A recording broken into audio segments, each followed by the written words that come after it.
Welcome to my YouTube channel Shri Sougata অ্যাস্ট্রোপামিস্ট।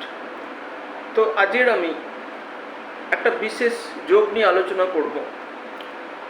অর্থাৎ আমাকে এই যোগটার বিষয় বা এই প্রফেশনটার বিষয় বা এই বিষয় কী গ্রহ কম্পোজিশন বা কী গ্রহের যোগ দরকার হয় জানতে আমার বেশ কিছু ক্লায়েন্ট, বেশ কিছু ফলোয়ার বা বেশ কিছু স্টুডেন্ট আমাকে বলেছেন।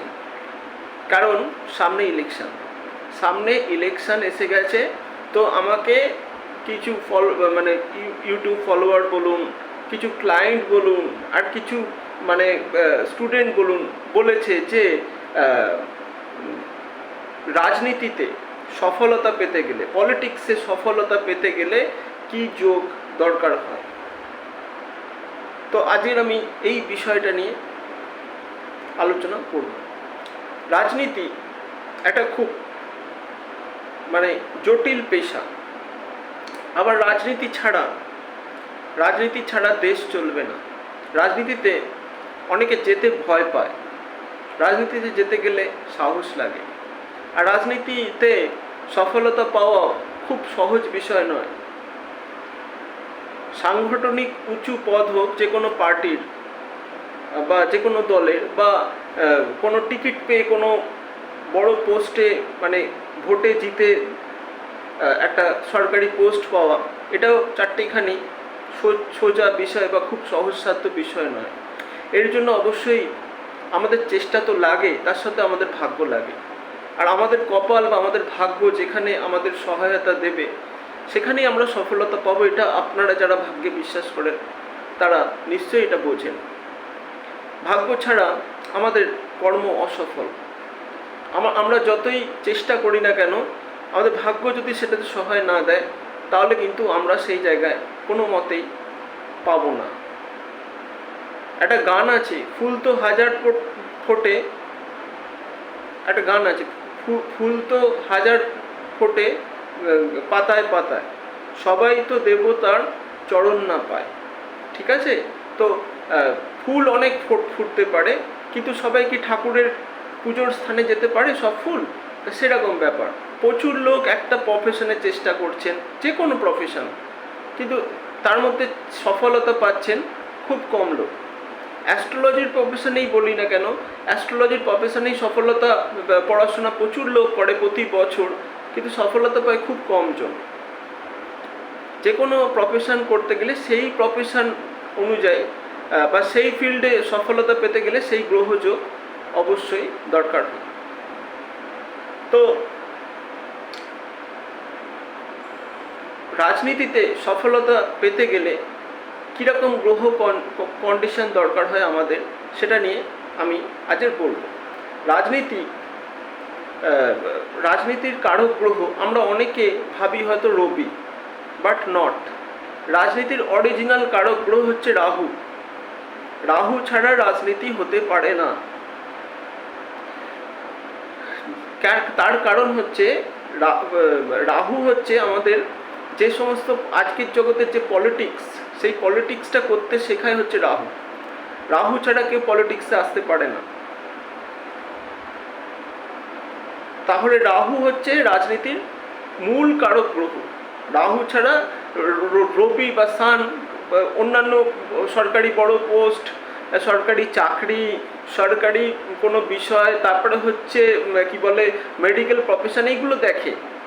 কিন্তু আপনি যে রাজনীতিতে এসে একটা পলিটিক্যাল কর্মী থেকে নেতা হবেন, সেটার জন্য কিন্তু রাহুর একটা বিরাট দরকার হয়। রাজনীতিতে আমরা জানি, আমরা চাণক্য সম্পর্কে শুনেছি, সাম দাম দণ্ড ভেদ চাণক্যর নীতি। তো এই যে নীতিগুলো, এগুলো কিন্তু রাহুর পজিশন ভালো না থাকলে এই নীতি কোনোদিন কাজে লাগানো যায় না। ঠিক আছে? তো রাহুকে ভালো থাকে। রাহু হচ্ছে প্রচণ্ড বুদ্ধিমান একটা প্ল্যানেট। আর রাজনীতিতে আমরা কি দেখি? আমরা অন্য লোককে কনভিন্সড করার ব্যাপার দেখি।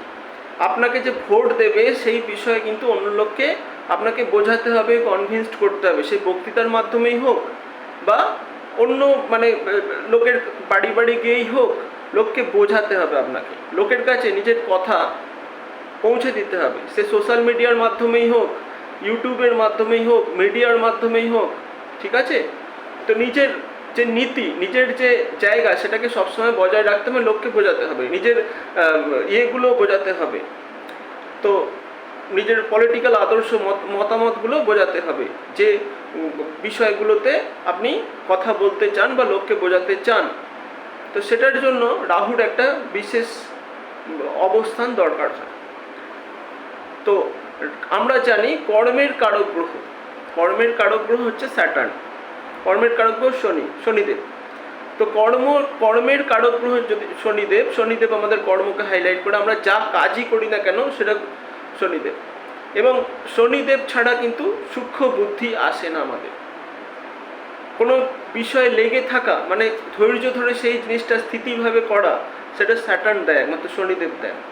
তো স্যাটার্নের সাথে যদি রাহুর কোনো যোগাযোগ আসে, তাহলে কিন্তু সংযোগ তৈরি হয়, তাহলে কিন্তু রাজনীতি জাতকের হবে। ধরুন স্যাটার্ন কারোর বসে আছে যে ঘরে, সেই ঘরে যদি রাহু বসে থাকে, তাহলে তার রাজনীতিতে একটা সফলতা পাওয়ার যোগ তৈরি হচ্ছে, তবে তাকে চেষ্টা করতে হবে, অন্যান্য গ্রহ পজিশন দেখতে হবে। স্যাটার্ন থেকে 10th হাউস, স্যাটার্ন হচ্ছে কর্ম, তার থেকে 10th হাউসে যদি রাহু থাকে, তাহলে কিন্তু রাজনীতিতে সফলতা পাওয়ার যোগ তৈরি হবে। স্যাটার্নের সাথে রাহুর কোনো রকম দৃষ্টি বিনিময় বা কোনো নাক্ষত্রিক বিনিময় যদি থাকে, তাহলে কিন্তু রাজনীতিতে একটা আশা বা সফলতা পাওয়ার যোগ তৈরি হবে।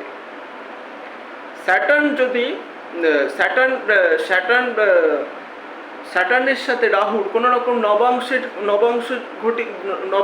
নবাংশ নিয়ে আমি ভিডিও করব আগামী দিনে। তো নবাংশ কোনো পরিবর্তন হয়েছে বা স্যাটার্নের নবাংশে রাহু বসে আছে এমন যদি দেখা যায়, তাহলেও কিন্তু রাজনীতিতে সফলতা পাওয়ার যোগ তৈরি হবে। আর একটা জিনিস, স্যাটার্ন হচ্ছে আমাদের জন্মকুণ্ডলী। এই যে জন্মকুণ্ডলী দেখতে পাচ্ছেন, এই জন্মকুণ্ডলীর যে 10th হাউস, এই যে জন্মকুণ্ডলী, যেটা মেষ রাশিকে যদি আমি ফার্স্ট হাউস ধরি, এটা রাশিচক্র, যে কোনো, এটা কালপুরুষ রাশিচক্র, ইউনিভার্সাল রাশিচক্র যদি ধরি, তাহলে এর 10th হাউস আর 11th হাউস হচ্ছে Saturn. 10th house and 11th house হচ্ছে স্যাটার্ন, অর্থাৎ মকর রাশি এবং কুম্ভ রাশি হচ্ছে স্যাটার্নের রাশি।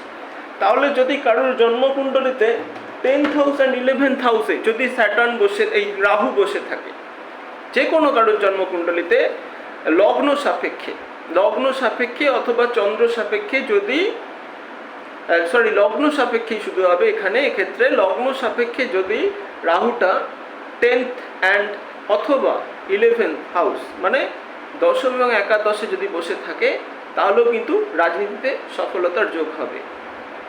রাহু যদি মকর কিংবা কুম্ভ রাশিতে বসে থাকে, তাহলেও রাজনীতিতে একটা সফলতা পাওয়ার সম্ভাবনা তৈরি হবে।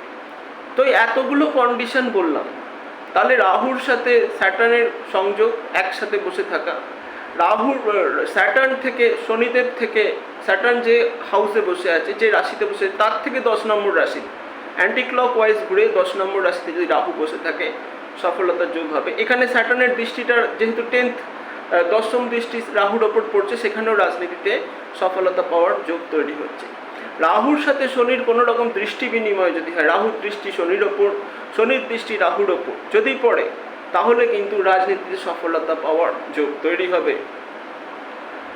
রাহুর সাথে, রাহুর নক্ষত্রে শনি, শনির নক্ষত্রে রাহু, ঠিক আছে, যদি এই যোগ তৈরি হয় জন্মকুণ্ডলীতে, তাহলেও কিন্তু রাজনীতিতে সফলতার যোগ তৈরি হবে।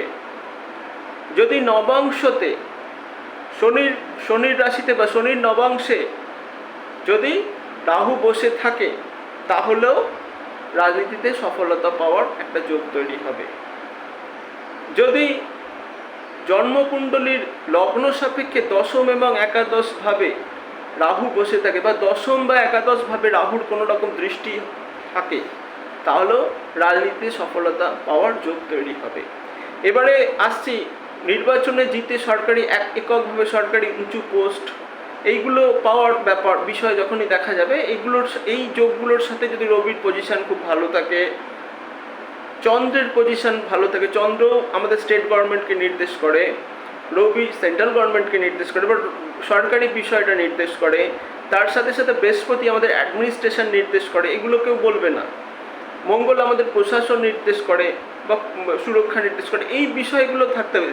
বুধ আমাদের স্পিচ নির্দেশ করে, এই এতগুলো মানে গ্রহের পজিশন থাকতে হবে ভালো, মানে ভালো থাকতে হবে, তাহলে তবেই কিন্তু সে রাজনীতিতে একাধিকবার ভোটে জিততে পারবে এবং সফলতা পাবে বা সাংগঠনিক কোনো উঁচু পদে একভাবে বহাল থাকতে পারবেন, তার রাজনীতিতে বিরাট প্রভাব প্রতিপত্তি আসবে।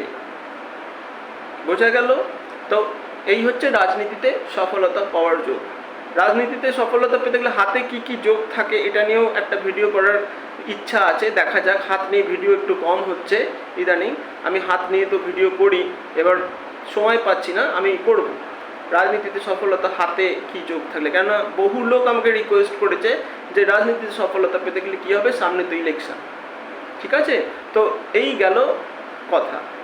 তো আজকের মতো এখানেই ভিডিওটি শেষ করতে চলেছি। তো আগামী দিনে মানে আগামীতে আমি নবাংশ চক্র নিয়েও আপনাদের ভিডিও আনতে চলেছি। নবাংশ কী জিনিস, নবাংশ কেন গুরুত্বপূর্ণ, নবাংশ কুণ্ডলী, অনেকে এটাও প্রশ্ন করেছেন, সেটা নিয়েও ভিডিও আনতে চলেছি। যারা এখনও আমার চ্যানেলটিকে সাবস্ক্রাইব করেননি তারা অবশ্যই সাবস্ক্রাইব করে নেবেন। যারা সফলতা পেতে চান, যাদের ভাগ্য বা সময় খারাপ যাচ্ছে, অনেক যোগ্যতা থাকা সত্ত্বেও সফলতা পাচ্ছেন না, বা যারা জীবনে কোনো বিরাট সমস্যায় ভুগছেন, সমস্যা সমাধান করতে, তারা অবশ্যই আমার সাথে যোগাযোগ করবেন ভাগ্য বিচার করাতে, জন্মকুণ্ডলী বা হস্তরেখা বিচার করাতে অবশ্যই যোগাযোগ করবেন। আর যারা অনলাইনে জ্যোতিষের বিভিন্ন কোর্স শেখানো হচ্ছে, জ্যোতিষ, হস্তরেখা, সংখ্যাতত্ত্ব, বাস্তু, যারা শিখতে চান বা ভবিষ্যতে অ্যাস্ট্রোলজির উপর কেরিয়ার তৈরি করতে চান, তারাও যোগাযোগ করতে পারেন। আজকের মতো এখানেই বিদায় নিচ্ছি, ভালো থাকবেন, নমস্কার।